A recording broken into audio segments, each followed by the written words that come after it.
So I just saw Friendship. Good cast, some funny moments, but overall a lost opportunity. And what a time to profile an American male and the subject of friendship, when studies show people, especially men, are suffering a friendship recession. Does director Andrew DeYoung live in a bubble? Didn't any of his friends alert him to this? Or anyone on the production team?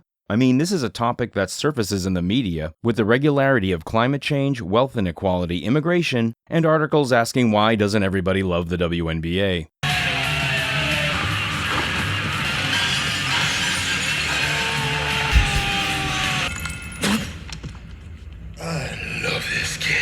This movie did not address this issue at all, the issue about friendship recession. And holy ironies, Batman, the movie's called Friendship. And it is a pretty significant problem when people don't have friends. Okay, time out. This is starting out really negative, but you see, I really was looking forward to seeing this. I wanted to like this movie. I was aching for a good comedy. I'm just like most Americans, going through some dark times, looking forward to something to get me through the bitterness of everyday life until Superman and the Fantastic Four take me away. And let's be real, there's no guarantee those two are gonna do the trick. So yeah, I was really looking forward to this, to the lighthearted, breezy charm of Paul Rudd, and the erratic, explosive comedy stylings of Tim Robinson. I said once!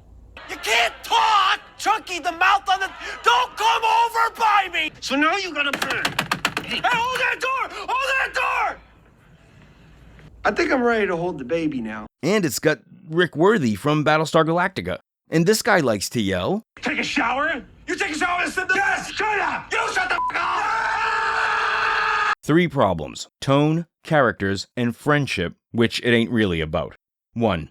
The tone. There are literal unsettling moments in the film when you don't know if his wife or kid or random customer service agent is gonna try to murder him. And by him I mean Craig, the main character played by Tim Robinson. The tone, it's like that creepy A24 ingredient. It's baked into every production. And I love that vibe. It works in horror and thriller movies very well.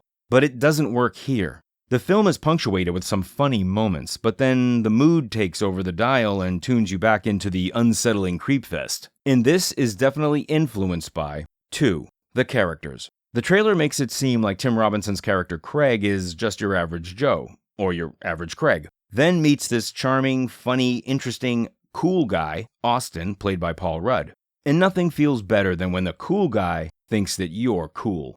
And the trailer hints at maybe a subversive side to Austin. Maybe he's gonna toy around with Craig, maybe pull a mind job on him. You know, one of those movies where the main character meets someone interesting and they turn out to be a psycho. Why are you doing this to me? I can be your best friend or your worst enemy. You seem to prefer the latter. Don't do that, Jesus Christ! You're gonna get me killed! Oh, Billy. The first act is largely summed up in the trailer. Craig's wife sets up a hangout for Craig with their new neighbor Austin. After a few hangout sessions with Austin's friends, Craig is dumped by Austin. And things get wacky. Or so the trailer implies. So here's where I gotta warn about spoilers. Here's where the spoilers come in. Austin isn't that underhanded. Craig takes things too far while the guys are having an impromptu fight club. Never a good idea. We have just lost cabin pressure. He sucker punches Austin several times, angering Austin's friends. Then doesn't apologize and starts eating a bar of soap as a bizarre act of repentance. Mea culpa, Christmas Story style. This just makes him look crazy, and Austin seems smart to want to end the burgeoning friendship right there. So yeah, the Craig character is kinda nuts, which throws the whole paradigm off. But okay, I'm still with it though. Someone's gonna act crazy, it's just not who we thought it would be. And here's where character really does a number on tone. The character of Craig is set up like your average lovable sitcom schlep of a dad. Awkward, goofy, doesn't know what's what. But he's living in a movie where the tone shifts from very grounded, almost documentary style to, as I've said, a borderline creepy cult movie. And the character has these bouts of being in a comedy skit, particularly in I Think You Should Leave skit. And I love I Think You Should Leave. But this isn't a sketch show. It's a movie with a grounded tone and a sitcom dad with bouts of sketch comedy madness. And the movie opens at a support group where his wife talks about recovering from cancer. Dude, I came here to laugh. And that's another thing. We first meet Craig and he seems like a supportive husband and father. The teenage son largely seems to ignore him. And it's pretty evident to everyone but Craig that his wife is cheating on him with her ex, a big handsome firefighter. This makes Craig sympathetic to us, which then makes Austin's rejection of him even more impactful. Good job, writer-director. But then the script undermines that when Craig starts behaving like he's in a comedy skit, overreacting to things, screaming at people, eating soap while being oblivious to the fact he just hurt his new prized friend, breaking and entering Austin's home and stealing a trophy pistol. This doesn't jibe with the caring, supportive husband we were first introduced to. It's like the character is two different people, which is fine for a comedy skit, but it's not. It's a movie with a creepy tone. And this brings me to the third problem, the friendship. There isn't one, really. Yes, there's the meet cute, or not so cute, soda shop and breakup as outlined in the trailer. But then the Craig Austin story thread takes a back seat for some significant portion of the movie. Met with Paul, and he wanted to be in the movie more. Like, that character was in the movie less.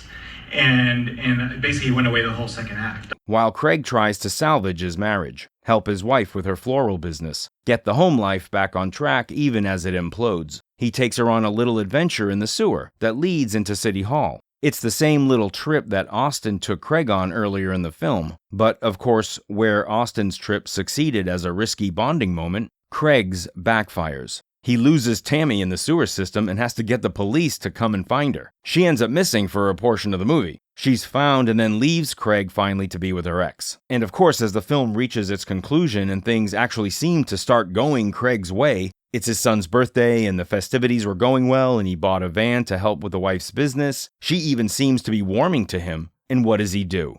Marches over to Austin's place where he's having a party. He has the gun and then accidentally fires it, causing a big scene, getting arrested, ruining everything he built up with his wife, and spoiling his son's birthday. I mean, this is a comedy, wacky stuff should ensue.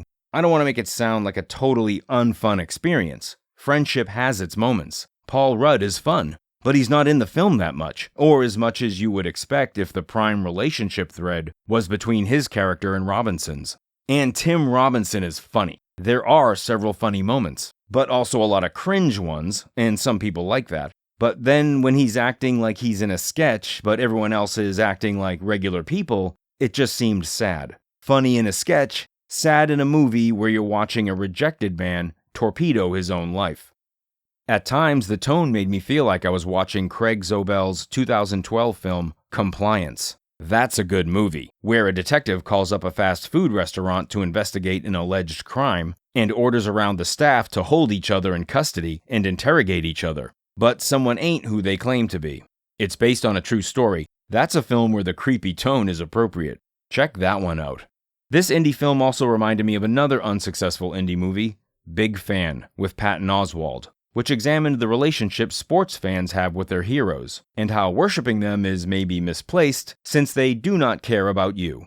And an extreme example of this takes place in the movie, where Patton Oswalt's character gets to meet his idol, who then hospitalizes him.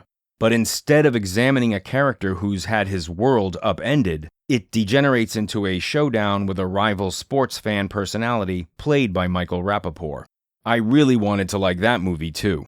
And like Friendship, I kinda half recommend it if you want to see what a film looks like when they shot a rough draft of the script and not a final draft. I'm Richard Reeves. I'm a senior fellow at the Brookings Institution, and my latest book is Of Boys and Men: Why the Modern Male is Struggling, Why That Matters, and What to Do About It. We've seen a real decline in the number of people who say that they have a number of close friends. What's striking about this trend is it's much greater for men than for women. This is really kinda galling. Like, there's really no way for the filmmakers not to be aware of this. So logic dictates that they must be. Logical. Flawlessly logical. Thank you, Spock.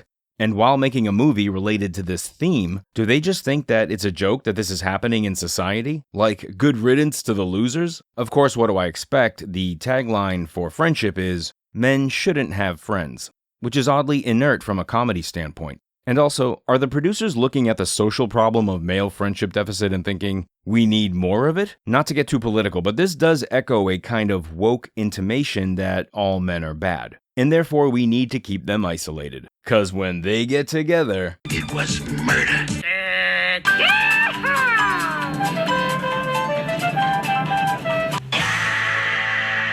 well, to that I say, marginalizing people and attempting to control them through isolation doesn't yield good results either. And from a marketing standpoint, the tagline is blah, as I said, inert. a nothing burger, maybe something more suggestive of Craig's wild character, like add some. Some men shouldn't have friends. Really surprised they didn't go with that. The tagline really reflects a fear of taking a stance in any particular direction. Of course, you don't want to be on the nose and say, friendship. We all should have friends. That's a lame tagline. But stating men shouldn't have friends doesn't sound like any interesting perspective is being put forth at all.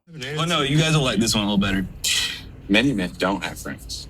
As a lonely male in this country, how could you go about making some new friends? Let those friendships form a foundation of shared empathy and humor and not shared anger and aggression. Wow. How do you make friends? That's a question echoing through the transom. Paul Rudd says some nice things here, and it's fundamentally sound. The problem is, it's useless as advice. Nobody goes out scanning for friends by analyzing value systems. That does come into play after you've met someone who has a value system you can assess. But first you gotta get out there and meet people, find people who share your interests, and make a point to meet up in person. I like street hockey and screenwriting, so those are two groups I go to on meetup.com, and I've met some people that way. There's also a screenwriting workshop that I've been attending for over 20 years, and through that led me to reading a lot of spec scripts from aspiring writers. And the script for this film had several red flags that clearly needed a few more rewrites to clear up. Like Austin's wife. Is she in this movie or not? Craig's character's wild turns. The tone. Is it grounded or is it meant to convey a sense of paranoia? That everyone is out to get Craig? Or is it that he perceives everyone that way? What a bummer. This had a few laughs, but was a lost opportunity. I do not recommend Friendship, unless you're a Paul Rudd or Tim Robinson completist, and some of us are, or you catch it on a rainy, friendless afternoon where you can watch someone who's worse off than you and me both. Get out there, find a friend, and thanks for clicking in. He made me do it. He told me to do it. Please, move back.